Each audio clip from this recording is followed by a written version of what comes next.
Rwanda sports sponsorships proved that this model can actually work, and it actually worked in Europe. USA is the world's highest spending tourism market. Rwanda has done the sports, they have mastered that. We can do something unique. Ugandans are on social media, yes, they're on X, but they're talking about other things, UEDCL has switched off power. We need to centralize the messaging and advertising. Yes, it is okay to do partnerships, that I do agree, but let all the partnerships streamline and come down to explore Uganda. Statistics show that they highly and heavily depend on research online. What photos are they sharing? And that is why you find that many people want to go to Dubai because there are influencers who go to Dubai and take these photos and take these videos, and so everyone wants to go to Dubai. Everyone is going to Zanzibar, everyone is going to Diani. Why? Come back to Uganda, the pearl of Africa. What's our state of play? Hi everyone, welcome back to the Call It What podcast, your space for inciting conversations, bold ideas, and for people who call things what they are. Rwanda's revenue has bounced back from the past pre-COVID levels. Uganda is still struggling. But the question is, what is Rwanda doing right? And how does Uganda compare to its neighbors?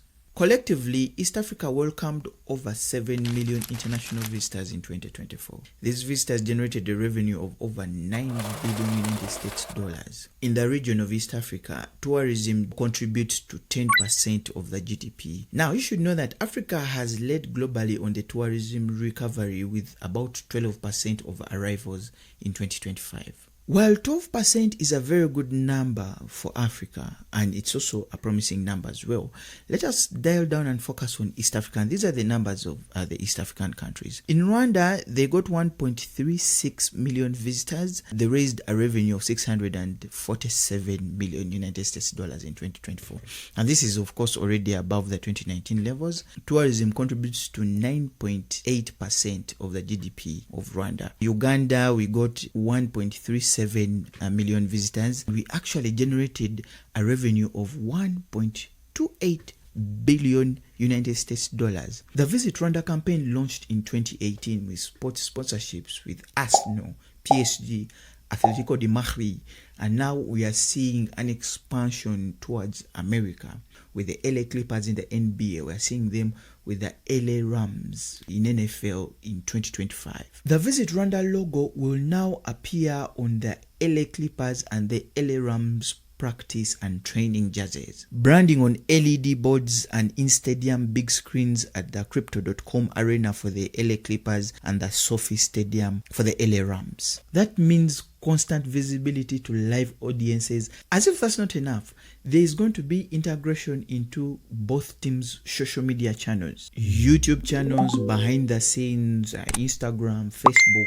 X, and with these both teams having a very big fan base, they are going to tap into that fan base. They are going an extra mile of actually going to Rwanda, running activities, running sports campaigns, building and refurbishing courts, and building and refurbishing sport facilities, interacting with the youth in Rwanda and actually building their potential as well. We all know that LA is not just about sports. It's the world capital of entertainment and media. That means putting Rwanda's name in Hollywood, fashion, and even lifestyle conversations. The Visit Rwanda sports sponsorships on Arsenal, PSG, Atletico de Madrid proved that this model can actually work, and it actually worked in Europe. USA is the world's highest spending tourism market.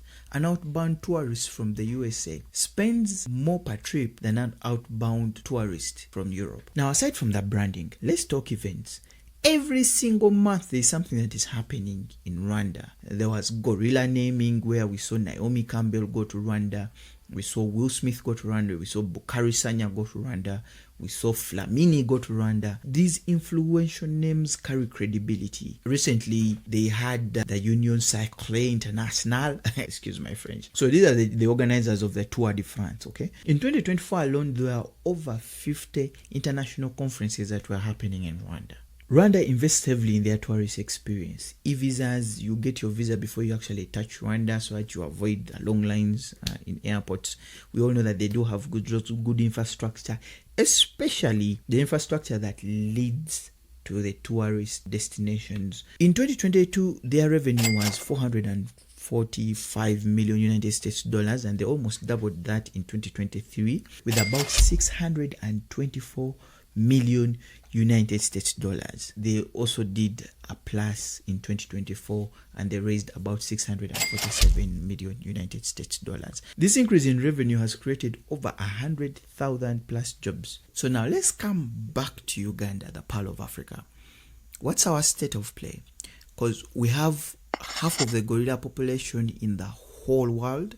We have over 1,000 bird species. Until recently, I just realized that Uganda is one of Africa's top birding destinations. We attract thousands of visitors annually, thousands of birding enthusiasts. We have the Big Five safaris, we have the Nile white water rafting, we have the Rwenzori trekking and Rwenzori climbing, and now we also have the Rwenzori marathon that is of course headed by Amos Wekesa.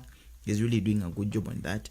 We also now, until recently, have the Gulu Oktoberfest that is happening from 6th of October to 14th of October 2025. And besides that, we also have cultural and religious tourism. We have over 1.3 million international visitors. We are generating over 1 billion United States dollars. Tourism alone is generating over 800,000 jobs for local Ugandans. Where are our weaknesses? What are the missed opportunities? What are we not doing right? I guess we shall all agree that our marketing is minimal. Uganda is nowhere on global TV. Uganda is nowhere in sports arenas or jazzes. We are just nowhere. And we also do have fragmented slogans, really. I'm here thinking, why don't we centralize this to Uganda Tourism Board to make it a single advert, just like the way Rwanda did, by the way. What Rwanda does, how Rwanda avoids it is they centralize this branding under Visit Rwanda. The Rwandan Development Board centralizes and controls messages like Visit Rwanda. So they make it a singular, coherent message and it is instantly recognizable. We need to centralize the messaging and advertising. Yes, it is okay to do partnerships. That I do agree. But let all the partnerships streamline and come down to explore Uganda. If we have partnerships with, let me say, Airbnb, or we have Expedia bookings, yes, let us have those partnerships, but let them be streamlined under one slogan. If we have Nyege Nyege, for example, let's have Nyege Nyege, but let it be streamlined under Explore Uganda. The cost of visiting tourist destinations in Uganda is generally high. I think it's the highest in the region. When you are going to see gorillas, it is higher in Uganda than in Rwanda. Yes, the permits in Uganda are about $700 to $800, and gorilla permits in Rwanda are about $1,500 US for foreigners, really, and non-residents. But the logistics to see the gorillas in Uganda is about 20% to 30% higher. Why?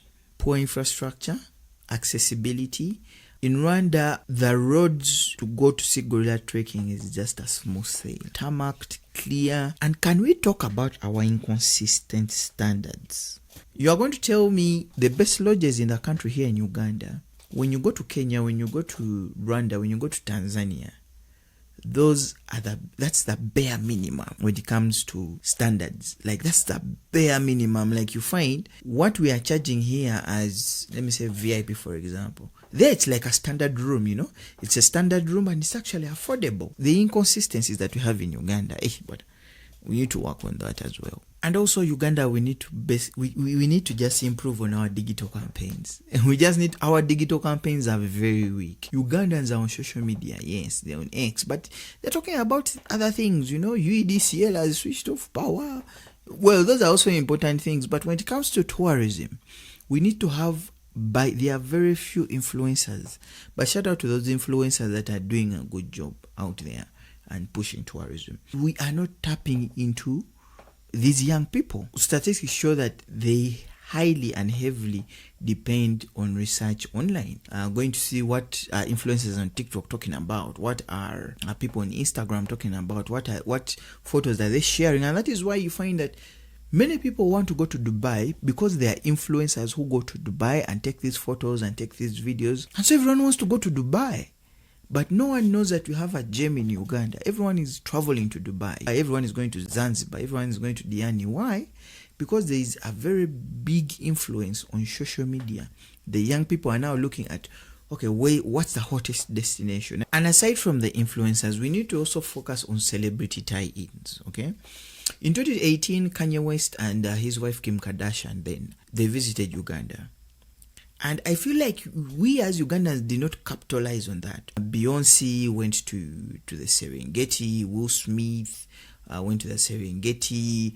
Will Smith also went to Rwanda. So you find that these guys have that celebrity tie-in, and then they use those celebrities to actually go out and market. That gives premium confidence to people out there that, okay, if Beyonce and Jay-Z went to the Serengeti, that means it's safe. Celebrities come in here and, we don't really use them to push an agenda in tourism or push Uganda out there to let people know that actually Uganda is open for tourism, is open for business as well. Like someone will come in and be like, oh, okay, there are opportunities aside from tourism. I can invest, I can be an investor, and that brings in more money into the economy. Rwanda has mastered the art of global branding. To be honest with you, Uganda has got all the biodiversity, but we do have weak promotions. Now, Uganda needs to capitalize on sponsorships. It might not only be sports. Yes, Rwanda has done the sports. They have mastered that. We can do something unique,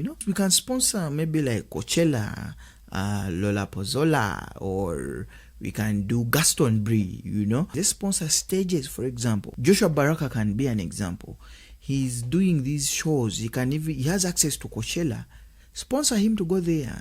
Sponsor visit you. Maybe explore Uganda there. You know what I'm talking about. Aisha Speed is actually coming to Africa. He has tours in Africa. You could have that opportunity to actually go ahead and you can do sponsorships with him. You can do a partnership with him, and he comes to Uganda. We take him through this experience because he has a huge fan base. Everyone follows Aisha Speed, We also need to create signature annual events that happen on a yearly basis. We need to streamline all our things to one singular slogan: explore Uganda. Be it Nyege, which happens also annually. We can also, streamline it down to, of course, there will be conversations with the founders and the organizers, and we see how we have a workaround, There is a Rolex festival. We have carnivals. The Kampala Carnival is actually happening. Recently, we had our game parks being opened up, for free for particular days. We could also go and capitalize on that. For example, if Nyege is happening, we can say, okay, since Nyege is happening on these dates, you try and squeeze and be like, oh, by the way, even our game parks are being opened on these dates. If you have Kampala Carnival, if you have a Rolex Carnival, if you have Gulu Oktoberfest is happening, you could say like, okay, since you are coming in for Oktoberfest Gulu, these are our discount rates. We need to be creative with our, with our resources. What we have, we are blessed as a country. The most we can do is actually put ourselves out there. We also need to lower some barriers like permits and flights. For the permits, I'm happy. Our permits are affordable. Almost anyone can go and do courier trekking. And also for the flights, Uganda Airlines has actually done a good job, and they have direct flights from the UK. We should come up with like safari packages. For example, if someone is going in for a safari, there are some discounts that should be given. We can also have partnerships with the chartered airplanes in here. We have like Eagle Air. Partner up with them. They're like, okay, there's a flight from Nigeria to Uganda, but we also have a safari package between these dates. And if so we need to have that coordination. We need to have that coordination in order for us to build a brand, to explore Uganda or visit Uganda or gifted by nature, And if there are safari packages, we should also connect our safari packages with the days Chobe is having a discount, for example, or maybe our game packs are open, for example. If our game packs are open between certain dates, we should also have our safari packages on certain dates, so that we have that influx of people coming in. If there is Gulu Oktoberfest, there should be also safari packages almost on the same day. We also need to promote our niche tourism, especially the birding. The African Birding Expo is actually happening this December, and this is going to bring enthusiasts, conservationists, and people who like bird watchers.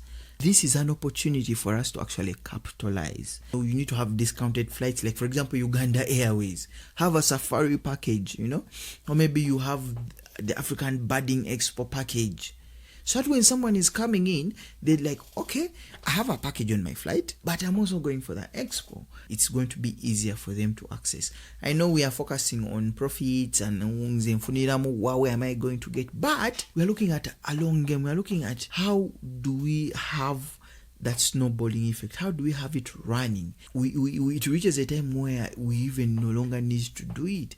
It just keeps on, people keep on coming. We're like year in, year out. There's African Birding Expo that happens every December, and every December we are having discounts, we are having flights, maybe partnerships, we are having, a lot is going on within that period of time, so that we maximize on what these tourists are spending in the country. All this being said, Uganda has the strongest biodiversity in East Africa. The whole region, we are blessed naturally. The Lord has blessed us with a lot of nature. The Lord has blessed us with good weather. Rwanda is a prime example of what happens when you are consistent and you are a bold marketeer. There are things that we need to take out from Rwanda's experience. There are things that we need to learn. There are things that we need to benchmark. I know it's sometimes there are some of you who are saying, why would we? But that's the mentality that is keeping us where we are at this point. What aren't we doing right? What should we do right? What should we benchmark? We should not necessarily go and copy and paste, but we can learn from what they are doing and actually improve it. If Uganda only invests smarter, it will leapfrog anyone in the East African community as the undisputed eco-adventure capital of East Africa. Tourism in East Africa isn't just about recovery, but rather it is about how the world actually sees us. What's your favorite East African destination, and what do you think Uganda can do to boost their tourism? Share with me your thoughts in the comments below. Until the next one, thank you guys for tuning in. Thank you guys for watching this video to the end. Those who have yet subscribed, kindly hit the subscription button, share, like, comment, and let us have this engagement. Thank you guys so much for tuning in. This has been the Quality Word Podcast. Until the next time, peace out.